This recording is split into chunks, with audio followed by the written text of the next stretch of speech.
off the screen a little bit, so I've changed to a different PowerPoint presentation, so you'll be able to see the slides on the screen now. Hey. Has everybody in here met everybody else? No. One of the things that I like to do when I do a workshop is to give you guys an exercise on your next break. You know, the next break is probably going to be lunch break, right? Before you go on your break or when you come back from your break, I want you to go up to somebody you don't know, and I want you to do a human experience. I want you to go up and introduce yourself and say, hey, my name's Dave, how you doing? I want you to hold their hand and shake their hand and make eye contact. The eyes are the windows to the soul. And then ask each other, how are you doing today? And honestly tell them how you're doing. The whole time you're touching each other. There's amazing power of human touch. You can sense things. For years I taught karate and close quarter combat and stuff. And I was a bouncer for years. If you're physically touching somebody, you can sense when their brain says something to them. You can feel it through skin contact. The same way, when you're holding somebody's hand and you're saying, hey, how you doing? And you're looking in their eye, they can try to BS you all they want, but you're looking right into their soul and you know exactly how they're doing. There's that electrical connection that's right there. It's absolutely wonderful. Don't miss the opportunity. Show an interest in somebody new. Do it again and again and again. When you go to lunch, I don't care where you go to lunch, ask whoever's serving you, they're serving you, right? They're a server. Serve them. Say, hey, how are you doing today? What's your name? Oh, Sue. Sue, how are you doing today? Is everybody treating you okay? Show an interest to them. Watch the difference you can make in somebody's life in literally less than 30 seconds. It's powerful, powerful, powerful stuff. Anyway, after the break, lunch break, I'm going to go back to the original slide with the URL because I understand some people are missing the URL. So don't panic that if you don't have it, we'll get you through it. In the meantime, the slides will cover us. If I can get this thing to turn back on. Come on, baby. There we go. Boom. So we covered the 24-hour program, right? Cool. So let's see what it says now. This is the end of Craving, right? The big book, from the front of the book through the doctor's opinion up to the top of page 23, all they talk about is craving, right? We know that while an alcoholic keeps away from a drink, as he may do for years or months, he reacts much like other people. We're equally positive that once he takes how much? Any alcohol, whatever, into his system, something happens in both the bodily, the physical craving, and the mental sense, mental obsession, what makes it virtually impossible for him to stop. The experience of who? Any alcoholic will abundantly confirm this, right? So there's a question mark in my book. I asked the guy, hey, have you ever had this experience? You know, have you had the experience when you take alcohol and you can't stop drinking? You intend to have only taken 2 drinks and you have more than 2 drinks, right? You think about drinking all the time. Is that your experience when you're talking to a newcomer? And when they agree with you, you're like, well, come on in. The water's fine. You're one of us. You know, because normal people don't think about that. Normal people don't drive by the billboard and see the bottle with the sweat dribbling down the side and go, what the hell does a Zima taste like? I remember when I first saw that billboard, I was like, what the hell is a Zima? I wonder what it tastes like. You know, if that's not mental obsession, I don't know what is. My understanding is it tastes like crap, but, you know. Yeah, we drink for effect. You know, that's it. We don't drink for the taste. You know, I was a proof drinker. I'd walk into a liquor store and I'd go up to the counter and I'd say, what's the strongest proof you got in here? And whatever it was, that's what I want. If it was vodka or grain or whatever you could get your hand on, you know. And like I told you yesterday, you know, I'm a member of the No Cap Club, you know. As soon as that cap comes off, it's never going back on that bottle. Here we go. So, come on, baby. Now we're going to start talking about the mind, the mental obsession. 23:1. These observations would be academic and pointless if our friend never took the first drink, thereby setting the terrible cycle in motion. Therefore, the main problem of the alcoholic centers in his mind rather than his body. From 23:2. Once in a while, he may tell you the truth. And the truth is, strange to say, that he usually has no more idea why he took the first drink than you have. Some drinkers have excuses of which they are satisfied part of the time, but in their hearts, they really don't know why they do it. There is the obsession, right? Mental obsession. This is where we get the expression from. That somehow, someday, they will beat the game. They often suspect they are down for the count. If that's your experience, guess what? You've had mental obsession. You know? Cool. What's the only requirement for A membership? Answer, a desire to stop drinking. It used to say an honest desire, but they took it out. Now it just says a desire to stop drinking. So what exactly does a desire get you? At a certain point in the drinking of how many? Every alcoholic. Does that include you? Yeah. He passes into a state where the most powerful desire to stop drinking is of what? Absolutely no avail. This tragic situation has already arrived in practically every case long before it is suspected. Right? So what does desire really get you? Sure it does. A seat at a closed AA meeting, period. End of story. I've been at meetings in many places where some newcomer comes walking through the door and it's a closed meeting and they say, "Are you an alcoholic?" Wrong question, folks. How many of us didn't know they were alcoholic when they came to Alcoholics Anonymous? You're asking somebody to go, "I don't know if I'm alcoholic. They told me to come here. The judge says I got to come to this meeting, get my card signed," right? You're asking him if he's alcoholic, doesn't know. So you say, "Hey, do you have a desire to stop drinking?" That's the only question. "Well, yeah, I got a desire to stop drinking today." Bingo, come on in, the water's fine. Welcome, we're glad to have you. That's the only question we ask, is do you have a desire? Because that's what's required for a closed meeting. Of course, sobriety is going to require a hell of a lot more than just desire, let me tell you. What about think the drink through? Everybody hear that? Yeah, well, I just think the drink through. All right, well, how good does that work for you? 24:1. The fact most alcoholics, for reasons yet obscure, have lost the power of choice in drink. Our so-called willpower becomes practically non-existent. We are unable at certain times to bring into our consciousness with sufficient force the memory of the suffering and humiliation of even a week or month ago. We are without defense against the first drink. Plain and simple. You can't think the drink through. If you can, you're in the wrong room. You're not powerless over alcohol. Don't hang out in Alcoholics Anonymous because you're not one of us. Right? We don't have that power. We may think we have the power because our disease will lie to us and tell us that we have that power. But I guarantee you sit on the train track long enough, the train's going to come. But I digress. How we tell our stories, right? We talked about this earlier. When we're telling our stories, what's the purpose for telling our stories? Not to tell our drunk-a-log. Each individual in the person's stories describes from his own language and from his own point of view the way he established his relationship with God. We're not talking about how we came into Alcoholics Anonymous. We're not talking about what got us here. We only share enough of that to convince the people in the audience that you know what you're talking about. After that, you're talking about how you set up and established your relationship with God. That's what has a story of depth and weight. These give a fair cross-section of our membership and a clear-cut idea of what was actually happened in their lives. Cool. The effect of time. Right? 30:3. We are convinced to a man alcoholics are a type in the grip of a progressive illness over any considerable period. We get worse, never better. We discussed that already. 33:1. We have seen this truth demonstrated again and again. Once an alcoholic, always an alcoholic. Commencing to drink after a period of sobriety, we are in short time as bad as ever. If we are planning to stop drinking, there must be no reservation of any kind, nor any lurking notion that someday we'll be immune to alcohol. Oop, you guys didn't tell me I didn't click it. All right. You notice what I have written there at the bottom? Dr. Bob's reservation. Does everybody know that Dr. Bob had one reservation? Bill Wilson goes out to Akron. He meets Dr. Bob for the first time. And Dr. Bob says, "Yeah, I understand the Oxford group. I've been working this thing for 2 years. I know the 6 steps." He says, "I know part of this program is I'm supposed to go back and tell all my patients that I'm a recovered alcoholic, but I'm not willing to do that because I don't have such a small practice left. I can't go risk my family's welfare and tell all these people that I'm an alcoholic." Right? Dr. Bob was sober. He tells Bill, "I got to go to this convention in Atlantic City." Gets on the train, goes to Atlantic City, ends up drunk. Right? Why? Because he had a reservation. When he got back from Atlantic City and Bill Wilson 12-stepped him again, right? Dr. Bob says, "I don't care what it takes. I'm done. Even if I have to tell all my patients." He had no reservations at all, and he stayed sober for the rest of his life. Coincidentally, his sponsor gave him his last drink, gave him a bottle of beer and a barbiturate. But we don't talk about drugs in AA, right? and they called them goofballs. So he gave him a goofball, and I think it was 2 bottles of beer. And then he sent him in to go do surgery.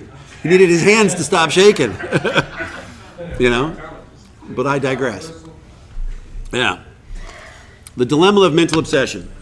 For those of you, 34:2, for those of you who are unable to drink moderately, the question is how to stop altogether. We are assuming, of course, that the reader desires to stop. Whether such a person can quit on a non-spiritual basis depends upon the extent to which he has already lost the power to choose whether he will drink or not. Many of us felt that we have plenty of character. There was a tremendous urge to cease forever, yet we found it impossible. This is the baffling feature of alcoholism as we know it. This utter inability to leave it alone, no matter how great the necessity or the wish. What is he describing in those two red pieces that I've highlighted there? Mental obsession. The reason you can choose whether or not you drink alcohol is because if you have mental obsession, you can say, I'm not going to drink. You know, if you don't have mental obsession, you can say, I'm not going to drink. You can put the bottle down, and as long as you don't put the chemical in your body, you don't trigger physical craving, and since you don't have mental obsession, you're golden, right? If you've got mental obsession, you can't get the thought out of your head, and it's just going to drive you nuts until eventually you're going to drink again. You know, and that's why the utter inability to leave it alone. So what's the antidote for physical craving? No, the antidote for physical craving. The antidote for physical craving. Time. I can take anybody in this room that has physical craving and I lock you in a closet for 72 hours. When you come out of that closet, it is absolutely categorically impossible for you to have physical craving. It cannot happen. If you don't put the chemical into the organism, it can't have craving. Yet I was at an AA meeting in Louisville, Texas, and a guy with 42 years came walking in, and we hadn't seen him in a couple of weeks, and he's like, oh my God, I'm so glad I needed a meeting so bad. I've been craving a drink for like a week. And I went up to him after the meeting and I said, did you drink a drink of alcohol? And he looked at me like I was crazy. He goes, what are you talking about? No, of course I didn't have a drink of alcohol. I said, but you said you've been craving alcohol. He's like, yeah. And I go, that's not craving, dude. You don't understand your own disease. That's mental obsession. You were obsessing about a drink, and that's not craving.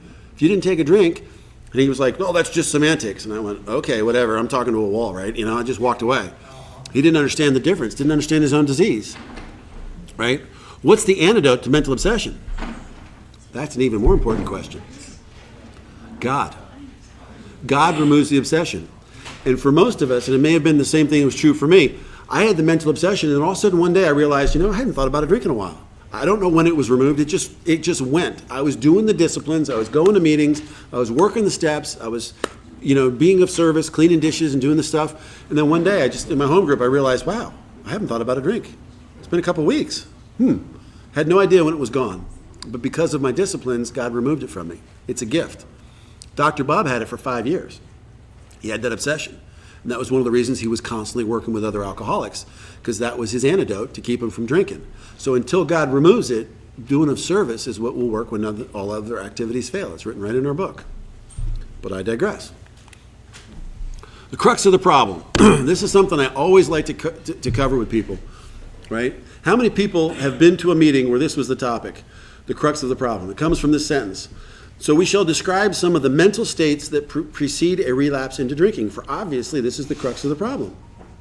Don't you think that's kind of an important piece of knowledge to have? I can't tell you how many times people have never discussed this. When I first got sober, this was a topic of conversation on a regular basis. In the last 25 years, I haven't heard it as a topic of an open discussion meeting unless I was chairing the damn meeting, right? What is the mental state that precedes the first drink? Anybody know? Anybody that I haven't taken through the work before? No?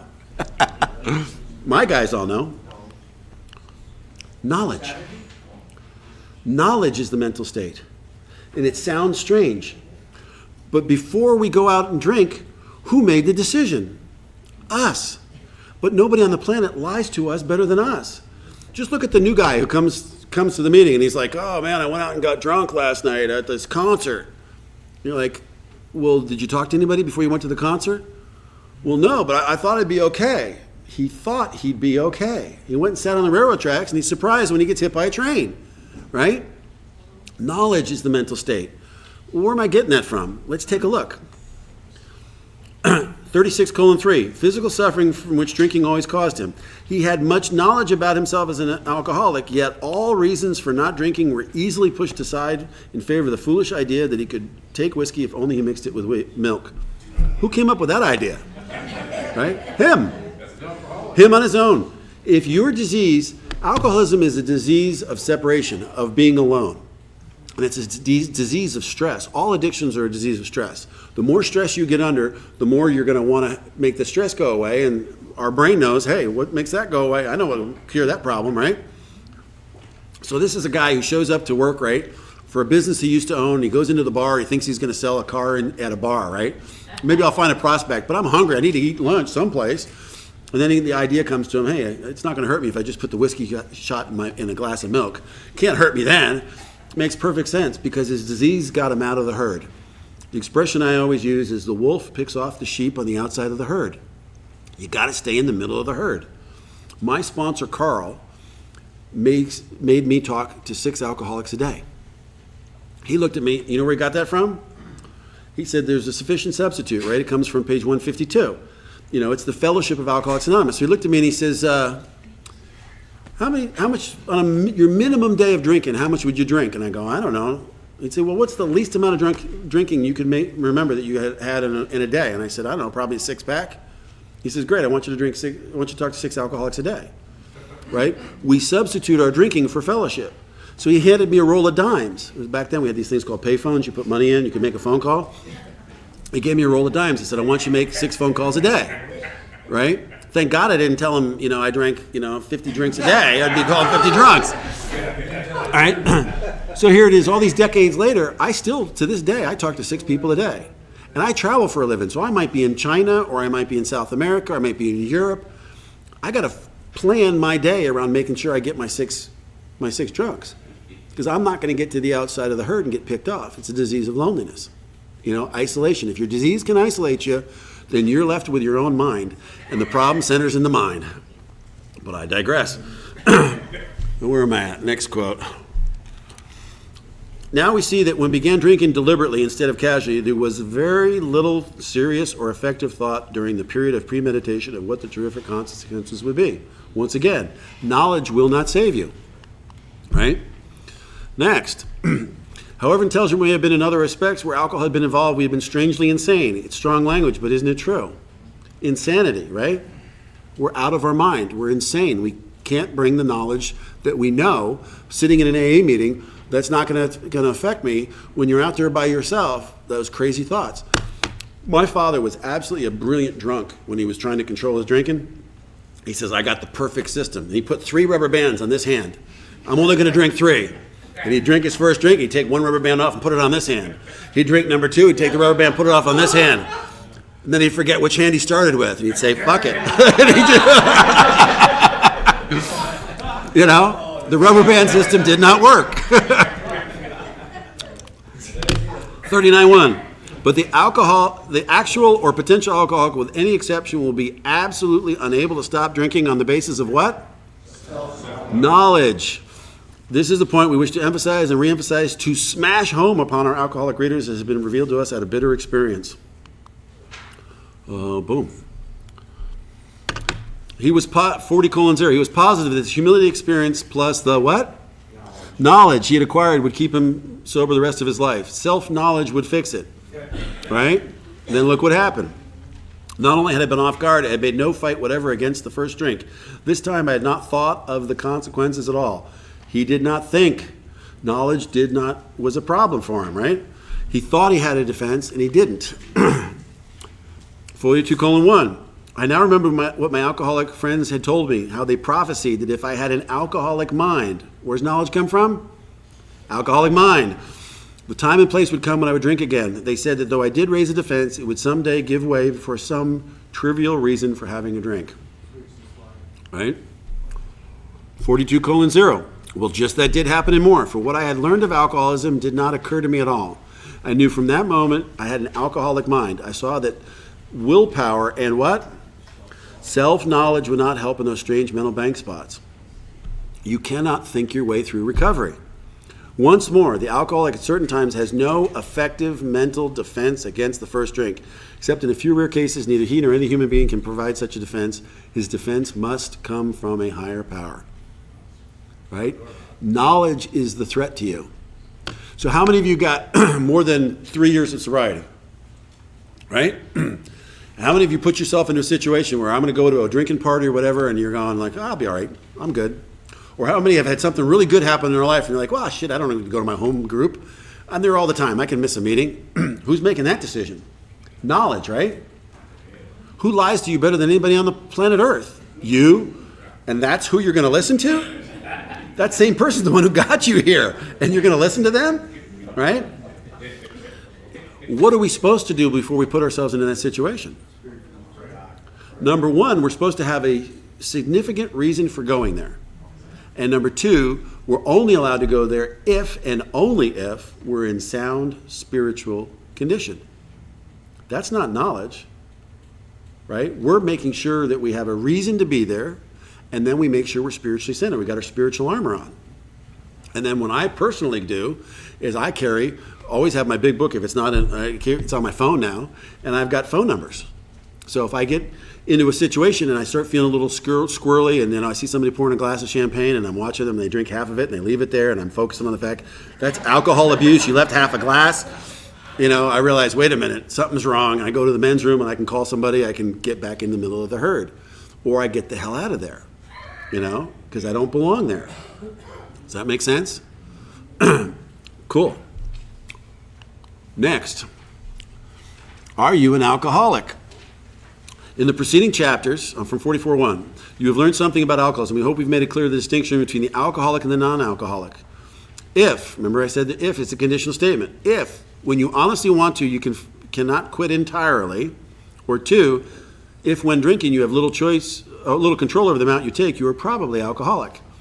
The first one is mental obsession. The second one is physical craving. Right? Make sense? And because remember what I said before, Bill Wilson knew that if you had mental obsession, by definition, you'd already passed through the stage where you had physical craving. That's why it's an or. Either one of these things, come on in, the water's fine. You're one of us. Ollie, ollie, oxen free. 44:1. If that be the case, notice that once again, it's conditional. If you meet these two criteria, if that be the case, you may be suffering from an illness which, what? Only a spiritual experience will conquer. You can't win by single-handed combat. Ain't going to happen. You need a power greater than yourself. Our dilemma and our solution. 45:1. Lack of power was our dilemma. We had to find a power by which we could live, and it had to be a power greater than ourselves. Obviously. But where and how were we to find this power? If the big book is a good textbook, it's going to tell us where and how. The problem is they take 10 pages to tell you. They don't tell you until page 55. But there's some really good stuff between page 45 and page 55. Let's see what they got in there. 42:2. When they outlined the spiritual answer and program of action, which 100 of them had followed successfully. You notice it's a conditional. It's an and. There's two separate pieces. There's a spiritual answer. That is the program of Alcoholics Anonymous, right? We have the fellowship, completely separate from the program. People think that they come to an AA meeting, they're in Alcoholics Anonymous. No, you're in an Alcoholics Anonymous meeting. That is, you're in the fellowship. You're hanging out with alcoholics. If you haven't done the 12 steps, you're not working the program, right? One of the steps is prayer and meditation. The other day I was talking to a guy with, he's in the high 30s in his sobriety. And I said, so tell me about your prayer and meditation life. And he's like, well, I pray every morning. I said, what about meditation? He goes, I don't do really well at meditation. And without even thinking, it came out of my mouth so fast. I'm like, well, then you're not working Alcoholics Anonymous. And the look on the guy's face was just like, what? And I said, well, sorry to be so blunt, but that's the truth. It says prayer and meditation. It's not negotiable. You can't pick and choose what you want to do. I said, but now that I destroyed his reality, I had to rebuild it and say, but let me show you the kind of meditation we do. We do guided meditation in Alcoholics Anonymous. We don't do Mushin meditation, mind of no mind. We can't get the hamster off the wheel. We got the chatter of 1,000 monkeys up there. You're not going to overcome that when you're one day sober, sorry. But anybody can do guided meditation, and I'm going to teach that to you this weekend. Really important skill set. And the guy was kind of shocked, and he's like, I've never heard this stuff before. And when I showed him in the book, he's like, oh my gosh. And I planted a seed. Whether it germinates or not, that's up to him. He's got to pick up the tool. All right? Let's look at this promise. Did it show up there? It did. Quite important was the discovery that spiritual principles would solve how many? All. To me, guys, this is a much better promise than the 9-step promises that we read. It's telling me my solution. Yes? My foot is caught on something? Oh, thank you. Thanks. I'm a mess. That's why I have you guys to take care of me. Quite as important was the discovery that spiritual principles will solve your problems. I cannot overemphasize this. When your spouse comes to you and says, I want a divorce, the answer is God. When your boss comes to you and says, you're fired, the answer is God.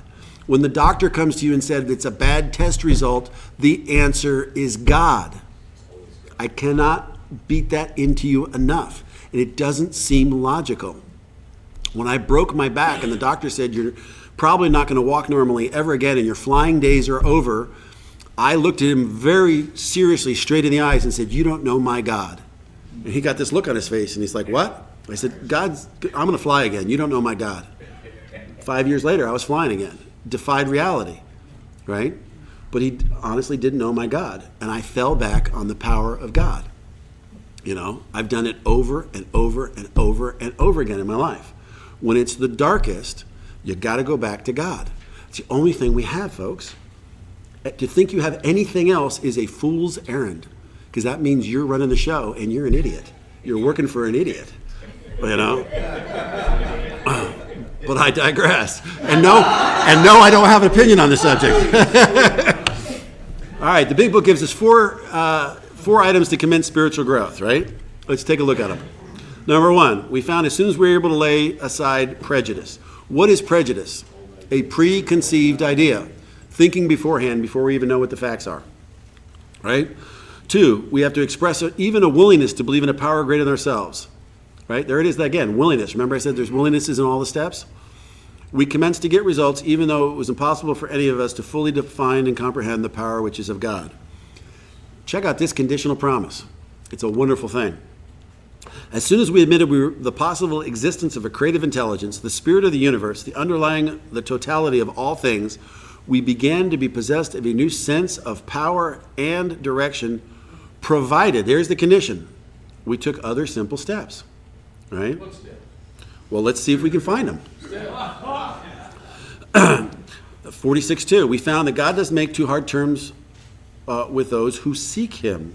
To us, the realm of the Spirit is broad, roomy, all-inclusive, never exclusive or forbidding to those who earnestly seek. It is open, we believe, to how many? All men. All right? And lastly, when therefore we speak to you of God, we mean your own conception of God. This applies to other spiritual expressions which you find in this book. Do not let any prejudice you have against spiritual terms deter you from honestly asking yourself what they mean to you. At the start, this was all that was needed to commence spiritual growth, to affect our first conscious relationship with God as we understood him.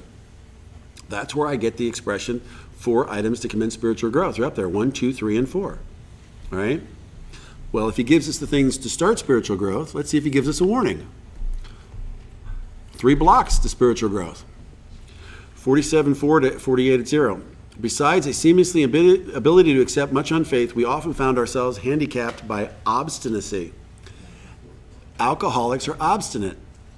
You know, if you're married to an alcoholic and you say, don't do that, guess what they're going to do? The exact opposite, right? That's how we're hardwired. Tell me not to do something and I'm going to damn well do it just because I'm a defiant, obstinate alcoholic. Number 2, sensitiveness. Alcoholics are overly sensitive people. You hurt my feeling. You know, wah. You know, woe is me.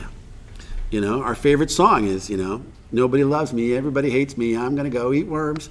You know, that song when you're a little kid, that's us. That's, we act like we got this cloud over our head. It's a perfect excuse to go drink, you know. And number 3, unreasoning prejudice. That means a preconceived idea without thought. Unreasoning prejudice. Those are the blocks to spiritual growth. So, we talked about the body. Physical craving. We talked about mental obsession. And there's the third piece. We can get healed from physical craving and mental obsession. That's what makes me a recovered alcoholic. Today, sitting in this chair, I am not craving because I haven't put alcohol in the body. I'm not thinking about a drink constantly. So I don't have mental obsession. I am as recovered can get today. Right? What I do have is a spiritual malady. There's something broken in me, and because of that brokenness, the program says I get a daily reprieve. based on the maintenance of my spiritual condition. What is a reprieve? That is the stay of execution of a condemned man who's condemned to death. That's the definition of reprieve. I am condemned to death from the disease of alcoholism, right? But every single day I get a stay on that as long as I seek God and plug into God. I get one more day sober. The problem is my debt gets one day greater because God gave me another day sober. So I get up the next morning and I go to God and say, God, what can I do for you today? He keeps me sober that day and my debt gets one day greater. So the next day, it's just a constant repeating thing for the rest of my life. Let's look what it says about spiritual malady. From the foreword to the second edition, the physician had repeatedly tried spiritual means to resolve his alcoholic dilemma. We're talking about Dr. Bob, but it had failed. When the broker, Bill Wilson, gave him Dr. Silkworth's description of alcoholism and its hopelessness, the physician began to pursue the spiritual remedy for his malady with a what? Willingness he had never been able to muster. From 23:2, once this malady has a real hold, we are a baffled lot. 92:1, if you are satisfied he is a real alcoholic, begin to dwell on the hopeless feature of the malady. 92:2, continue to speak of alcoholism as an illness, a fatal malady. I actually had somebody come up to me and go, where are you getting the spiritual malady crap from? It's in this thing, it's in the black in this book, from 138:1. I spent 2 hours talking to him about alcoholism, the malady, and described the symptoms and results as well as I could. Right? Cool. Is there one more? Yes. Yep. 64:3. When the spiritual malady is overcome, we straighten out mentally and physically. Right? That starts right at the beginning of our 4-step. Cool. Bedevilments. Everybody know the bedevilments, right? There's 9 of them. We had to ask ourselves, from 52:2, we had to ask ourselves why we shouldn't apply to our human problems the same readiness to change our point of view. We were having trouble with personal relationships. We couldn't control our emotional natures. We were prey to misery and depression. We could not make a living. We had a feeling of uselessness. We were full of fear. We were unhappy. We could not seem to be a real help to other people. Was not the basic solution of these bedevilments more important than when we could see newsreels of lunar flight? Of course it was. This is a great way to spot check your recovery. People always ask me, when should I write inventory again? I'm like, when any of the bedevilments show up. Are you full of fear?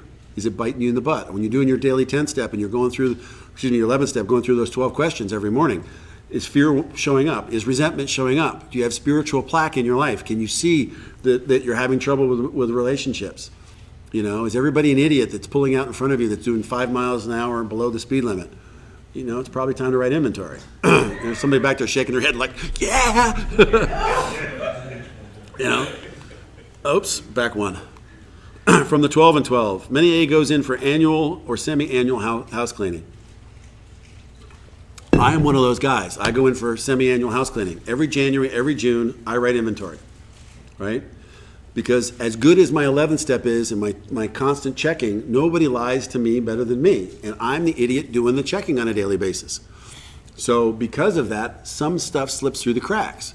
And so every 6 months, I go through the steps formally. I start at step 1, I grab somebody, and we go through the steps together. We swap 5 steps.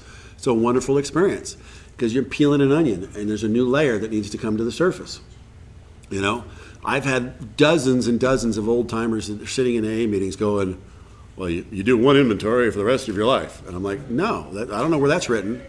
It's all over our book and in our history books. It talks about, Dr. Harry Tebow will tell you need repeated inventories. The 12 and 12 says you need annual or semi-annual. And I like, how do you reconcile that? It says on a yearly basis or bi-yearly. You tell me where you're getting this so you don't ever have to do another inventory. Well, I just stay sober on 10, 11, and 12. But the same guy, his kids don't want to talk to him, his wife just left him, and his boss just fired him, but I don't judge. All right, there's an alcoholic cycle, right? This is something that I would encourage you. I'm not going to go through the whole thing because we don't have the time for it. But whenever somebody new comes into the program after they've relapsed, I make a beeline for them after the meeting, and I go up to them and say, hey, when did your relapse begin? And they'll say, well, I thought I shared that. I got drunk last Friday. And I go, that wasn't the beginning of your relapse. When did your relapse begin? And they'll go, what are you talking about? I drank last Friday. I go, no, it started before then. they think about it for a second. They go, well, I hadn't been to a meeting in 2 weeks. And I go, it's before then. And I go, well, I haven't talked to my sponsor in 3 months. And I go, it's before then. And we work it all the way back up to the point where they stopped praying and meditation. They weren't doing prayer and meditation, therefore they didn't have their daily reprieve. They didn't go out and drink the next day or that day. The sky didn't fall in on their head, right? It's not how it works. But the relapse had begun, right? So we don't do our prayer and meditation. We step out from under the grace of God, and the world doesn't come to a screeching halt. And we're like, wow, this isn't bad. And so we go a couple days, a couple weeks, we stop talking to our sponsor, we stop going to meetings, and then all of a sudden, something sticks in our craw, right? We get restless, irritable, and discontent, right, as it says? And once we're restless, irritable, and discontent, we live that way for a couple weeks, and everybody's an ass, and nobody knows how to drive except us. We're the best thing on the planet, and our wife's an idiot, and why is she nagging me all the time? And then all of a sudden, the thought pops into our head of what will make this go away. And we can't seem to shake it. And the weird thing is, for most people that are sitting in this room, most of us are what technically we call polyaddicted. We have alcoholism and something else. We overeat, we gamble, we smoke, we dip, we spend money we don't have, all of which we do to get so we can feel better. It's called self-soothing in the psychological terms. We do self-soothing behavior. We know that if we drink, we're going to die. It's a death sentence. So 99% of us will revert to our secondary addiction. You know, talk to any woman that's just gotten broken up with her boyfriend, and what do? They said they need to have a Haagen-Dazs ice cream because it makes them feel better, right? That's what we do. We turn to something that makes us feel better. And I don't care what it is, all right? And then, so our relapse has begun. You know, if we do happen to drink alcohol, talk to anybody that slips and goes out and has a drink. What do they say? They all say the exact same thing. Well, I took a drink and nothing happened. So the next day, I took 2 drinks. It seemed to be okay. And then they get this weird look on their face and they say, but you know what? In about a week or so, I was drinking more. It was like I had never quit drinking. I was drinking more than I ever drank in my entire life. Boom, there it was. It showed back up, right? So when somebody new comes into the program that has relapsed, go talk to them. Refresh your memory what it's like and teach them about the alcoholic cycle, because there is a cycle to this disease. Secondary addictions. I put this list together. It's not conference approved. It's Dave approved. Just the things we do. Alcohol and drugs, you know, hurting ourselves, the self-destructive behaviors, chewing, dipping, cutting. Look at one of the bold letters up there. Unforgiveness. We'll talk about that when we do Theater of the Lie. So many of us are walking around with a resentment against that son of a bitch that hurt us so terribly. I will never forgive them. Well, it happened 30 years ago. Who are you torturing? You're torturing yourself for 30 years. Every day that thought pops into your head. You're torturing yourself. They have forgotten about the event years ago. You know, you're the one that's doing it to you, not them. Terribly addictive, destructive behavior. Money, spending money, going for power, control, materialism, shopping, eating, gambling, stock market, trading futures, thrill seeking. Ooh, adrenaline dumps. Any adrenaline junkies in here? You know, racing cars, climbing mountains, flying under bridges. Did I say that out loud? Been there, done that. Got the t-shirt, right? Sex, you know. Pornography, work, anger, rage. Any rage junkies in here? You know, early sobriety, I used to judge my sobriety how often in a month I'd have my car airborne, literally airborne. I mean, I was insane behind a 3,000-pound weapon, you know, because I was out of my mind. Untreated alcoholism. Separation, computer games, things that take our time where we're just completely and totally focused. You ever been in the middle of that great song and all of a sudden you're listening to Spotify or something on your phone, you're really into the music and all of a sudden the phone starts to ring and the music shuts off? You're like, oh, that's my favorite part of the song. You just get that adrenaline dump, man. Am I the only guy that does that? Okay. Negativity and bigotry, you know, negativity, negative self-talk, wallow in the messy bog. Woe is me, life sucks. We have to tell everybody about how much our life sucks and try to get everybody, oh, you poor little thing. Yeah, your life really does suck. Abuse, physical abuse, sexual abuse, emotional abuse, you know, and control. Control is a drug, guys. You know, that totally, anybody that's got a codependency issue, an Al-Anon issue, where you're totally focused on another human being and you're digging through their phone to try to find, where are they? Oh my God, he didn't call in 10 minutes ago. Where is he? I need to find him. That's abusive behavior. We know it's not good for us. It's not good for them. Who are we abusing? Yourself, primarily. And when you let them know about it, they take offense. You're abusing them too. Like, can I get any space in my damn life? What are you doing here? Are you my mother? Come on, Anyway, I digress. Gift of desperation. One of my favorite things. Why do I call it the gift of desperation? What's the antidote to the gift of desperation? G-O-D. Gift of desperation, or God. Faced with alcoholic destruction, we soon became as open-minded on spiritual matters as we've been on other questions. In this respect, alcohol was the great persuader. It finally beat us into a state of reasonableness. Sometimes it was a tedious process. We hope no one else will be prejudiced for as long as some of us were. That's why you need a 12-step. You can't hurt anybody more than alcohol has.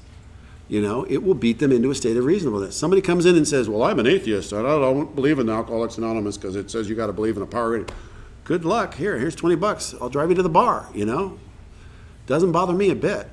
You'd be shocked at sometimes I'm in meetings and somebody comes in there and says, well, I'm not really sure I'm an alcoholic. And I'm like, well, go drink. People are like, oh, you can't tell somebody to go drink. I'm like, that's what our book says. If you're not convinced, try some controlled drink. Try it more than once, And they want to run me out on a rail. Oh, you're being cruel. I can't believe you told that poor newcomer to go drink. Sorry, I digress. Our own answer, 50:2. In our personal stories, you will find a wide variation in way each teller approaches and conceives of the power which is greater than himself. Whether we agree with a particular approach or conception seems to make little difference.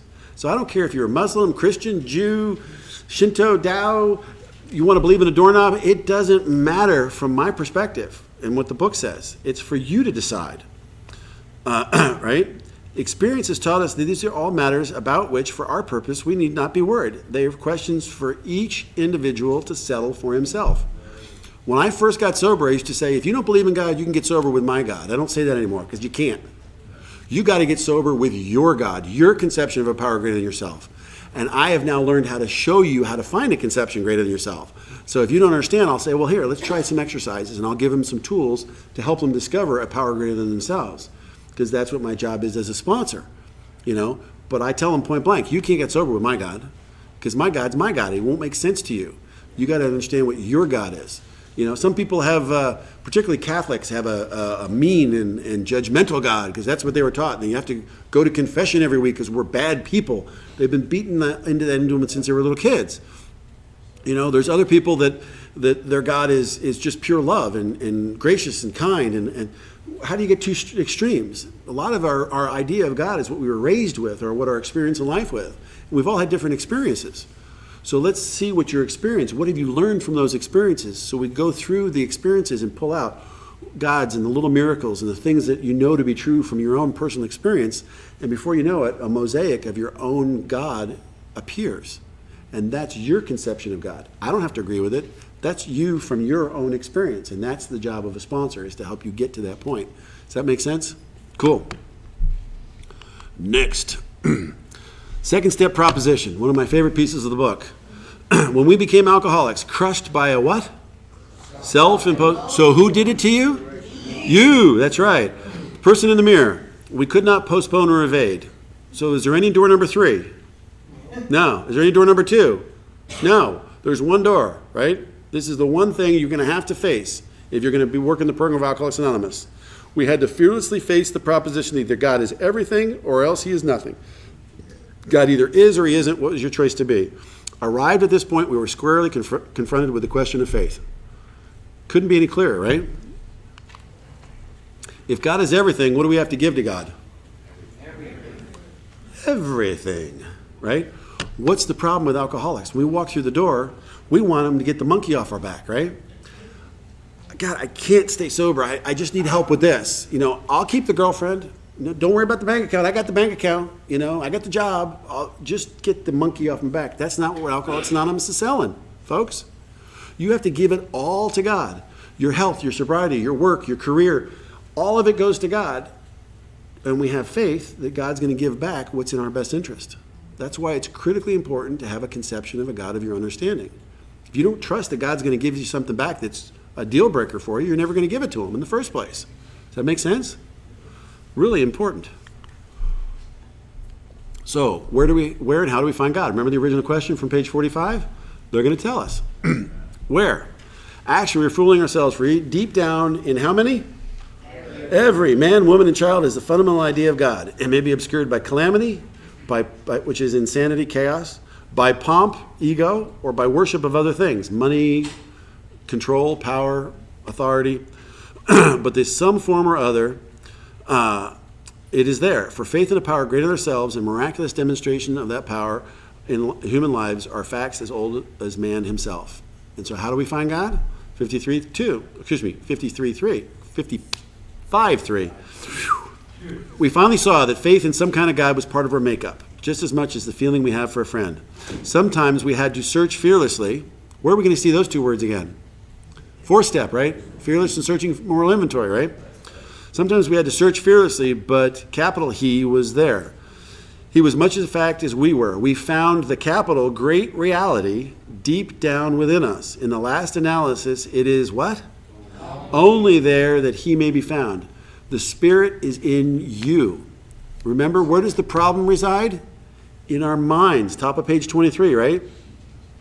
So the itty-bitty shitty committee that's up in here, that's the problem, right? You're not going to find God up in there. Our job is to do the drop. Go down into your heart where the Holy Spirit is. That's where you're going to connect with God, deep down in every man, woman, and child. So it's down in your heart, right? Interesting conception. In a lot of religions, they talk about your heart having eyes, right? You see through the eyes of your heart. What they're talking about is seeing God as God sees through the love that you express through your heart when you become a channel. And those of you that are not in your head have had that experience. You know what I'm talking about.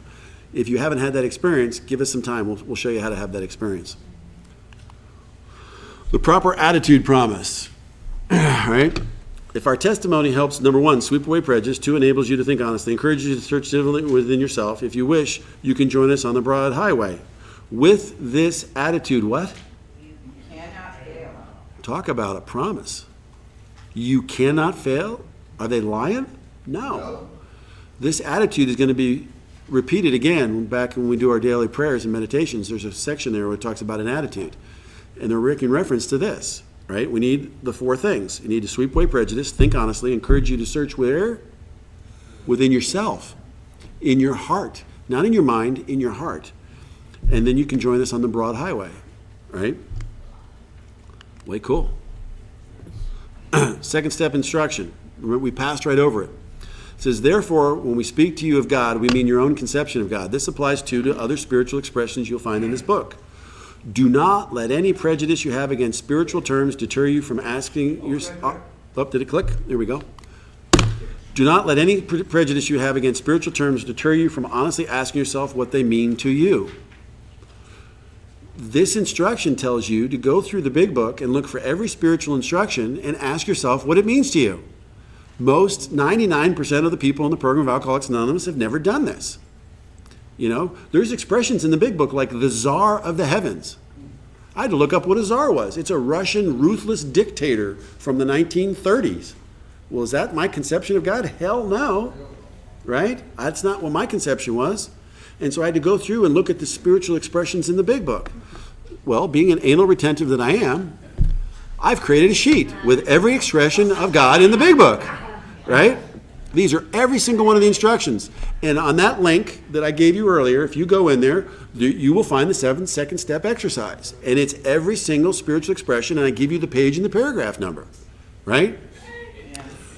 It's taken out of context. I've just given you the expression. So sometimes you have to read the paragraph before and the paragraph afterwards to kind of put it in context, and then ask yourself, do I have any experience with this? What does this mean to me? And then you have a little box there and you write the answer in there. And the cool thing is, by the time you answer all these questions and you go through, and you'll start to develop your own conception of God. What is your God and what is not your God? What are your real conceptions? Is your God a God of love, or is he a God of hellfire and brimstone and condemnation? What is it? You do this exercise and it'll lead you to the path, right? There's the back of the sheet, right? And you get all the way down to the bottom. That big box at the bottom are references to God. They're all little individual references, right? From this, you create your own vision of God, right? I have my guys write out a vision of what their God looks like, right? And And then I have them list the attributes of their God. Is your God a God of love, or is he a God of hate? Is he a God of judgment, or is he a God of grace? What is your God? And whatever that happens to be, they guys list it down on a piece of paper, and then now they have a conception of the power greater than themselves. It makes it so much easier when you try to turn your will and your life over to the power, if you know what the hell the power is and how it does it act and what is your experience with it. And I don't care who you are, you've had some experience with a power greater than yourself. You just didn't know it was the experience when you were having it. This exercise will show you that experience. It'll filter it out. It's a phenomenal deal. And it comes right out of the book. Just nobody ever bothers to do it. What did I crick up there? One more thing. Boom, here we go. Step 3, right? How long have I been going, JR? Do you know? Okay. We're going to just keep on going. Step 3 condition. Condition number 1, right? We got the ABCs, right? We read this at every single meeting. It really bothers me, and this is just Dave's opinion, why we read it. Everybody reads how it works out of, and it started out here in California. It's now spread across the entire country. And all it is about 3.5 minutes where nobody's paying attention. And everybody's whispering and talking, and we don't even realize what the words mean. There's so much meat in that section. I wish we'd stop reading it every single A meeting. 25 more minutes. I got how many? 25. 25. Thank you, sir. So, why do I say that? Because so much hinges on what's said in those paragraphs, right? We read the 12 steps, and then we have the ABCs. A, that we were alcoholic, could not manage our own lives. Is that true for you? Is that true today for you? It damn well better be. B, that probably no human power could relieve your alcoholism. I need a reminder of that every single day. It doesn't matter that I've been sober for decades. My sobriety is contingent on my relationship with God, period, stop, end of story. If I forget that, I'm a walking dead man. When I get up and walk out of my door in the morning without saying my morning prayers, I am wide open to suddenly or strange mental blank spot whacking me upside the head. The only thing keeping me sober is the grace of God, period. Because I'm walking out without my spiritual armor on, right? C, that God could and would if he were sought. In the original version of the Big Book, that was written as God can and will if he were sought. I wish they kept the original version, right? And look at the next 2 words. Being convinced. Being convinced of what? Of the ABCs. It's an important thing to ask yourself, right? We were at step 3. Notice we haven't taken step 3. We're still on step 2 here. We were at step 3, which is that we decided to turn our will and our life over to God as we understood him. Just what do we mean by that, and what do we have to do? If this is a good textbook, they're going to tell us, right? The first requirement. If there's a first requirement, by definition, what does that mean? There's got to be a second, at least, right? Otherwise, it would say the requirement, right? So the first requirement is that we be convinced that any life run on self-will can hardly be a success. Question mark, are you convinced of that? I run into people all the time where they're not convinced of that. Well, my drinking life's all screwed up, and they look at me and they go, but I haven't had a problem at my job. And I'm like, oh, really? You having a problem at your job? Let's talk about that. And we go through and we have a discussion. And they realize that their job, yes, their boss hasn't said anything bad to them. They're getting good reviews at work. But their wife is pissed off as hell because they spend every living minute at work. And she can't get a word in edgewise. And when he comes home, he's busy doing his project because he's trying to get a raise at work. Yeah, your life is unmanageable when it comes to work. But they need to be shown that because they can't see it. They're not looking through the right filter. Does that make sense? That's the job of the 12-stepper, is to show them where the holes are in their logic, right? Because you clearly can't go past here if you're not convinced that your life run on self-will can hardly be a success. You need to run your life on the power of God. That's what we're selling in Alcoholics Anonymous. On that basis, we are almost always in collision with someone or somebody, even though our motives are good.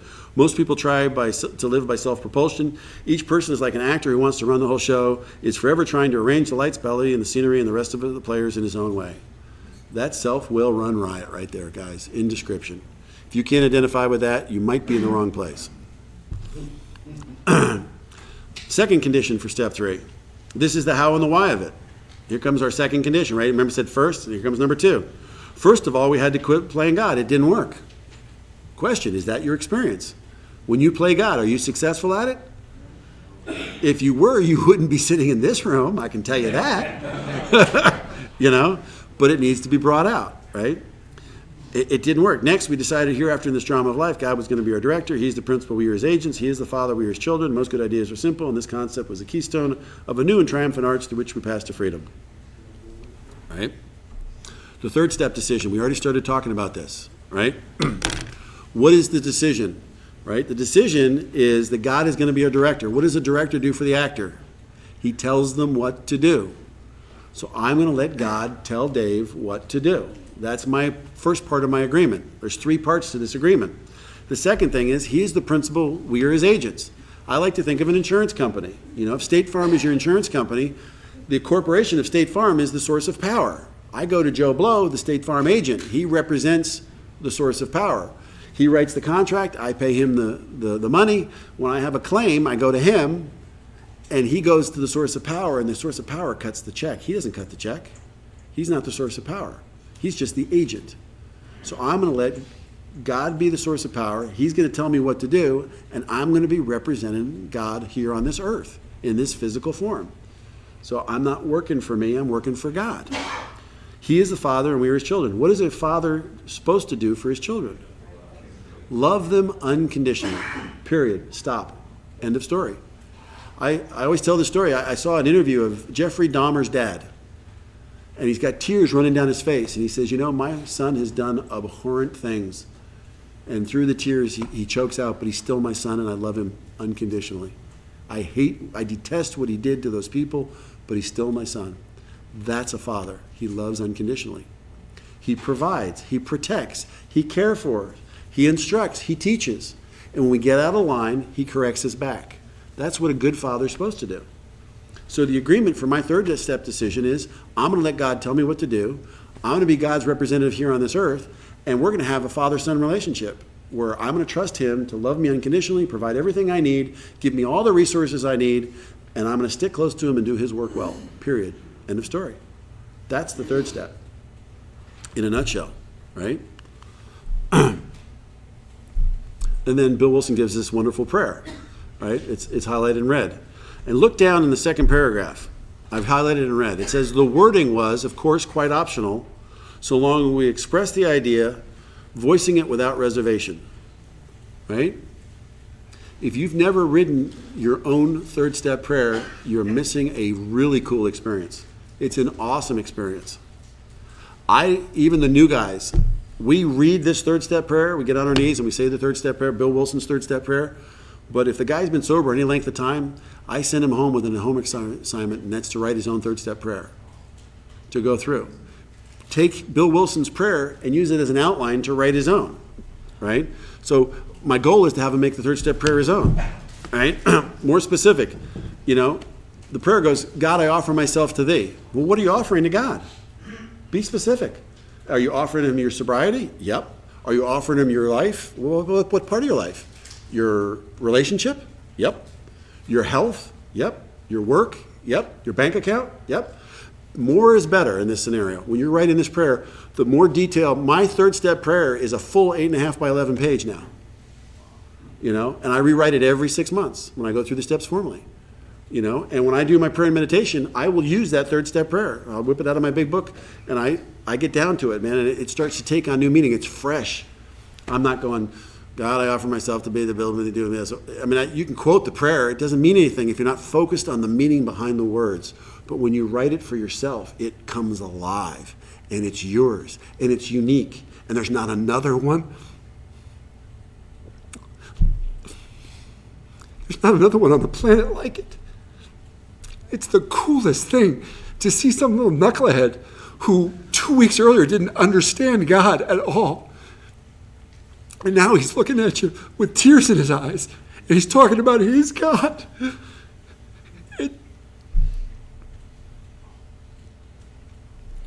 Do not miss that experience. It is so cool. If you haven't had it, you don't know what you're missing. It makes life mean so much to see somebody find a God of their understanding. And that's the moment they walk out of the desert. They're not in prison anymore. They're free because they got a God that they can work with, and it's their God. It's the coolest experience on the planet. It's better than any drug I ever shoved in my arm or drank down my throat. It's awesome. Awesome, awesome, awesome. And if you haven't figured it out, I'll turn it into a snot fest. But it's important stuff, and it's the coolest thing. And we end up crying together I have a room above my garage, and my wife got me this plaque. It's called the Doghouse. When we're in trouble, we go up to the doghouse, And it's got all my construction equipment, and there's a little table in the back, and we go in the back and we sit at that table, and I'll light some sage, and we'll do some ritual to kind of get into the spirit and invite God into the room, and we do this stuff, and we get on our knees and we pray, and we find God in that room, and we walk out free men. It is the coolest thing on the planet. This is an exercise. I can't tell you how powerful it is. Don't miss the opportunity. Instructions are right there for you. Next. Oh, no. What am I doing? How many minutes do I have, JR? 15. Cool. We're going to jump into this. We're not going to write inventory yet. I want to show you. I created something I call the short form. Really important for you guys to know where it came from, because people will say, well, that's not in the big book. I'm going, yeah, it is in the big book. Let me show you where it comes from. All right. What destroys more alcoholics than anything else? Resentment, not alcohol, right? We cannot forget this. This is a really important statement, right? And I say it kind of in jest, but it's really, really important. We do not die from alcohol. We die from anger. It kills us. We rot from the inside out. And nobody on the planet handles it better than us. I always like to use this description because word pictures mean a lot to me. And if I can give you a word picture, hopefully it'll mean the same thing to you. It's like we're sitting in a cesspool and the level is right here, right? And the turds are floating by, but there are turds, and it's warm and we know it. And all we want in life is for people just to stop throwing rocks and making waves, right? Because then we kind of go under a little bit, right? That's us when we're dealing with resentment. We can sit in a resentment and nurture that little baby like it's a little baby rabbit, and we cuddle it, and it's so warm. It's our resentment, and we just really get into that thing. The entire time we are killing ourselves. We're ripping our soul out and pissing all over it. It's brutal what we do to ourselves. If anybody else on the planet did to us what we do to ourselves, we would literally, the only evidence that they ever existed would be a little lime dust after we buried them, We'd take them out. But for us, we do it to ourselves over and over and over again. And as it says in our book, we get a misshapen pleasure out of it. It's the key to our disease. But I digress. What do I got up there? Resentment is the number one offender. From it, it destroys more alcoholics than anything else. From it stem how many? All forms of spiritual disease. For we have been not only mentally and physically ill, mental obsession, physical craving, physically ill, right? We have been spiritually sick. When the spiritual malady is overcome, we straighten out mentally and physically. In dealing with resentments, we set them on paper. We need to have a piece of paper. That's why I created the short form. It is a piece of paper, right? You notice, I mentioned this before, the big book, resentments are so important and they kill us. The book gives us 3 very specific, separate tools to deal with resentment. I'm going to show you the short form, which is tool number 1. On page 84, we're given the spot check resentment tool that we're supposed to be doing every single day as part of our prayer and meditation. And then there's a third tool that we use down the line. Let me show you, I got it here. Right? There's the spot check inventory that we're supposed to do throughout the day when resentment starts to crop up. We kill it before it gets its hooks into us, right? The short form is for when the resentment's got its hooks into us. If you haven't caught it with a short form and it digs its heels in and it's really owns you, the claws are in, the only way to get rid of it is to sit down formally and write out a short form, right? But if it starts to get pissed off during the day because your boss says something, or a coworker even better, somebody that's equal at your level sabotages you in some business meeting, and hurts your feelings, then you do the spot check inventory. You write that resentment, you go through that process, and it's the 4 stages, right? We tell somebody immediately, we ask God to remove it, right? We go through that process, we make amends quickly. If we've harmed anybody, we resolutely turn our thoughts to somebody we can help. Love and tolerance of others is our code. That's the spot check piece. But there's a last one. People talk about gratitude lists in meetings all the time, and nobody knows where they come from. It's part of our program. It comes from page 119. Did it come up there? My clicker's not working. Let's try it. There we go. Gratitude list. If you've written about an inventory and you've gotten rid of it and you're free from it, right? Let's say you wrote about your father. Not that I've ever written it, but he was on my first 15 years worth of inventories. Every single inventory had resentments about my dad, and I wrote about him.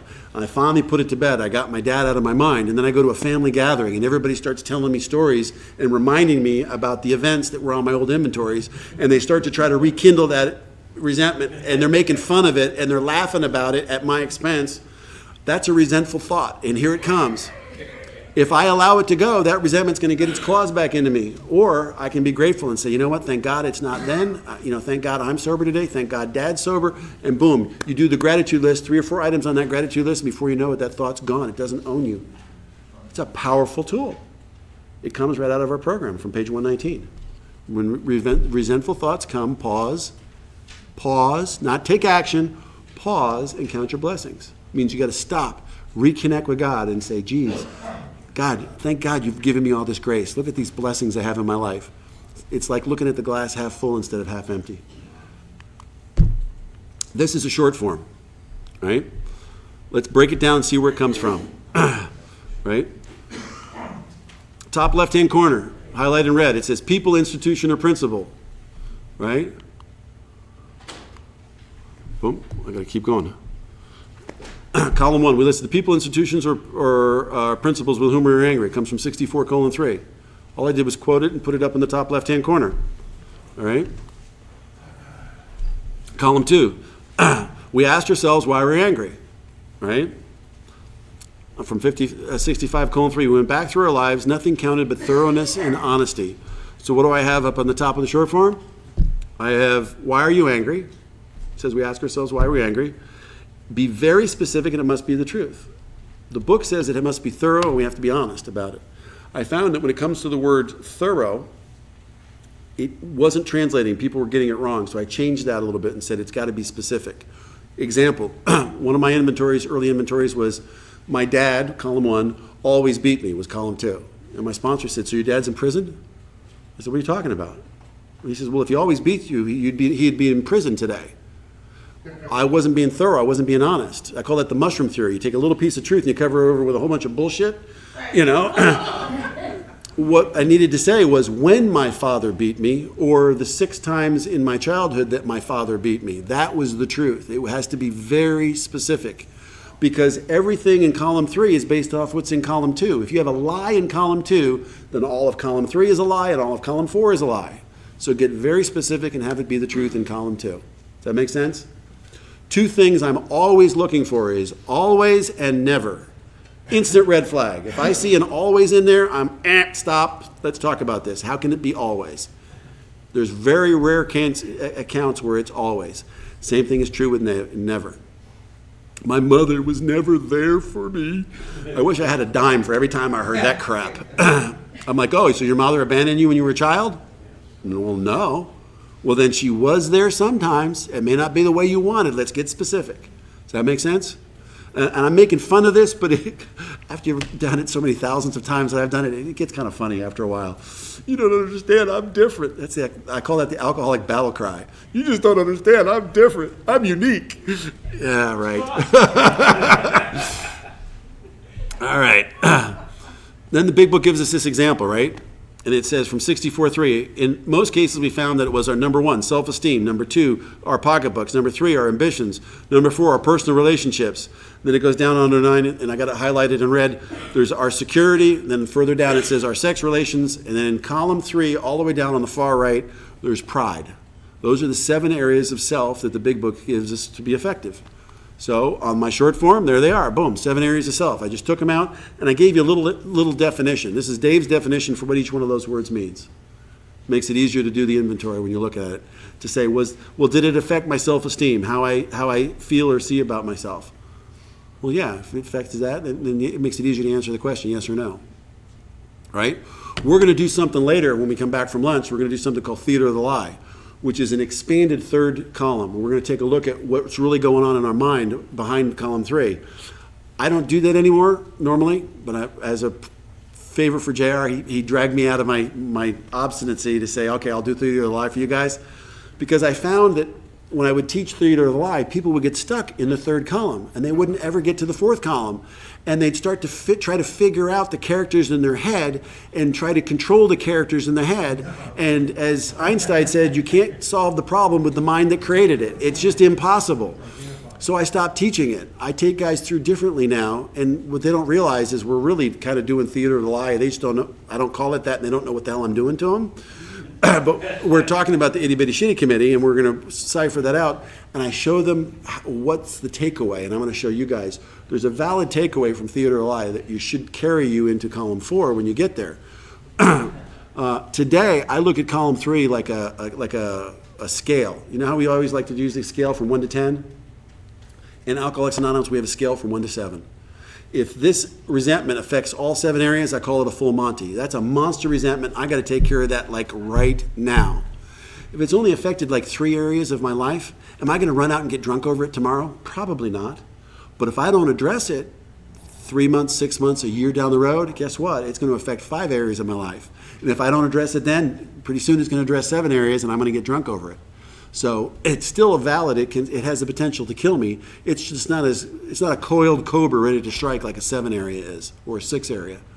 So for expediency, I just look down and see how many of these 7 it is affected. And then I show them in column 4 how the theater works for us. And we'll deal with that in a little bit. Cool. From 66.1 to 66.4. It is plain that a life which includes deep resentment leads only to futility and unhappiness. To the precise extent that we permit these, who permits them? We do. Do we squander the hours that might have been worthwhile? But the alcoholic, whose hope is the maintenance and growth of what? Spiritual experience, this business of resentment is infinitely grave. We found that it is fatal. It means it's going to kill us. For when harboring such feelings, we shut ourselves off from the sunlight of the Spirit. That's the problem with resentment. We disconnect from our source of power. I'd like to use the analogy of a vacuum cleaner.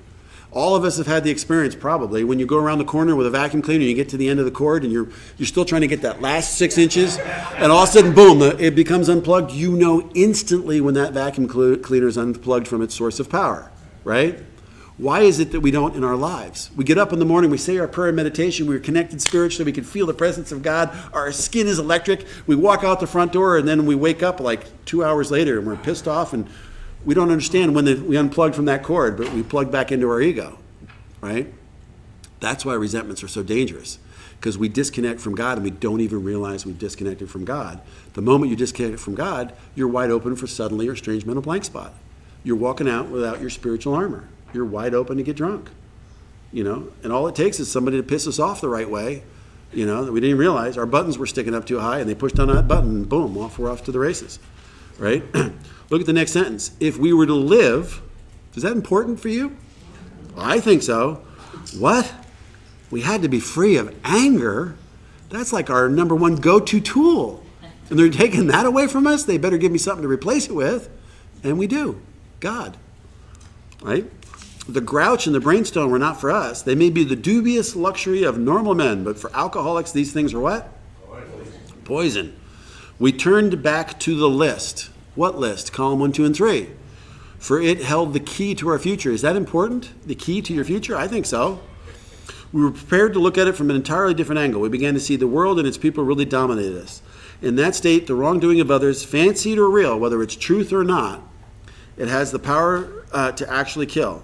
How could we escape? We saw these resentments must be mastered, but how? Oops, I got a typo there. But bow. We would not wish them any more way than alcohol. Of course, this was our course. We realized the people who wronged us were perhaps spiritually sick. I've been hearing this trend a lot lately, and it's really bothering me. They call this the sick man's prayer. This is not the sick man's prayer. To even make that statement, it's like I'm up here on the spiritual hilltop, and I'm looking down on that sick man down there. It's spiritually arrogant crap. It's not the sick man's prayer, and let me show you why. Well, actually, it is the sick man's prayer. I call it the forgiveness prayer, right? It comes from 67:0 to 67:1. Though we did not like their symptoms, what's in column 2, and the way they disturbed us, what's in column 3, they, like ourselves, were sick too. Right? Who's the sick one here? Us. We asked God. Anytime you see the book says ask or ask God, it's a prayer. Put a square around it. Right? This is a forgiveness prayer. Because who are we praying for? Let's see what it says. We ask God to help who? Us. We're not praying for the sick man. Well, we are, but the sick man is the one in the mirror. We're praying for ourselves. We're the sick one. They don't even know that this is going on. Right? We ask God to help us show them the same. Number 1, tolerance. 2, pity. Number 3, patience, that we would cheerfully. Number 4, grant a sick friend. Number 5, when a person offended, we said to ourselves, this is a sick man. How can I be helpful to him? Number 7, God saved me from being angry. Number 8, now thy will be done. We avoid retaliation. 9, argument. 10, we wouldn't treat sick people that way. If we do, we destroy our chances at being helpful. We cannot be helpful to all people, but at least God will show us how to take 11, a kindly, and 12, tolerant view of each and every one. 12. There's 12 of them. Imagine that. This is a 12-part prayer, right? And I even give it to you. Here's all 12 parts. What is number 1? What is number 12? Tolerant view. What's the difference? Tolerance is something that you do that I have to put up with, right? You're always talking over me when I try to have a conversation with you. You're always condescending, whatever that happens to be. Notice I use the word always? It's never always. When you're condescending, right? I have to tolerate your behavior. Tolerant view is how I see you. So I always think about this guy named Jim, right? We all have this buddy named Jim. And Jim's a nose picker. He doesn't even realize he's doing it, but he's always picking at his nose, right? We have to tolerate the behavior because he's our friend, right? You know, but he's always picking at it. It's really disgusting. Every once in a while, he'll take one, for the team, right? So I tolerate Jim's behavior, but when I think about Jim as a nose picker. Well, that's not right. I should think of him as a sick child of God who needs help and understanding, not as the friggin' nose picker, right? So the tolerant view is my internal, how I see Jim. The tolerance is external, the behavior that Jim's doing that's affecting me. Does that make sense? That's why it's in there. And here's what it looks like on the short form. There's the forgiveness prayer. Before we go from column 3 to column 4, we have to forgive. Resentment inventory, guys, 80% of resentment inventory is about forgiveness. Without forgiveness, you're a dead man. If you can't forgive what's in column 2 and 3, your lens is colored. You're going to try to go look at your side of the street, and what's going to be thinking in your mind is, well, yeah, I hurt them, but they hurt me too. We don't care what they did to us. We got to forgive, and until you've forgiven, you can't put away what they did to you and then look at your side of the street. It's critically important that you forgive before you look at column 4. And column 4 is this. Were we selfish, dishonest, self-seeking, and frightened? Where were we to blame? This is our side of the street. Once you've forgiven. So 80% of resentment inventory is done for forgiveness. 15% is to uncover the fear. Column 4, question 4. Where was I frightened? Because fears trigger all of our character defects. So we need to draw that out. And maybe 5% is the harms we've done to others. But by far, the lion's share of why we do resentment inventory is for finding forgiveness. For us to forgive. Putting out of our minds. Yes, putting out of the minds the harms that others have done. And there it is. Selfish, dishonest, self-seeking, and frightened. Right? Now we have the short form. Let's see what it looks like to use the short form. And when we get back from lunch, I'm going to show you what it looks like to use the short form of inventory. Way cool. It is 12 o'clock, right? 12:05? Yep. So how long do we give them for lunch? 2 hours. 2 hours. Be back at 1400 for military types or 2 o'clock.